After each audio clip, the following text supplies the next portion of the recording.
This is a lens that I got for $9 from a thrift store, and I wanted to put it on my $3,000 camera to see what kind of results I was going to get. I did not have high hopes. Welcome to the Creative Block. My name is Nick Friend. This is a place where we learn about what it takes to work full-time in the creator economy. Sometimes that means talking to professionals. Sometimes that means talking about professional gear.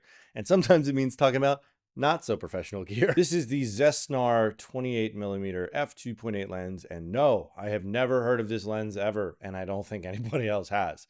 It is a cheap Korean lens that was probably sold in Sears in the 1980s. It was $9.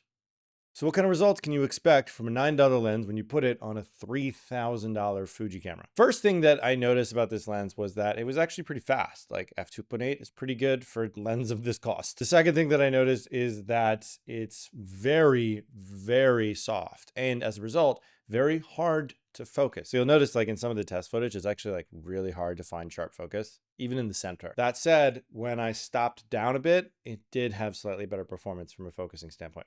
Fairly obviously. It did have like some really interesting bokeh structure. It was quite interesting, but the problem was you had to stop down to really make this usable. So you didn't really get that massive of an effect. I do like how tiny and portable this lens is. If I were doing a lot of stills capture, this might be a different story, but for video, I don't know. Would I recommend getting a $9 lens from a thrift store? Only in very, very specific circumstances. Honestly, I'd rather spend a little bit more money and get something like a Canon FD series because they are so consistently great. That's all I really wanted to say about this lens. It's $9, so it wasn't that big of a loss. And in the 1% scenarios where this lens would work well, I'm going to be glad that I have it. Anyways, thanks for watching. Go ahead and like and subscribe, and I'll see you in the next one.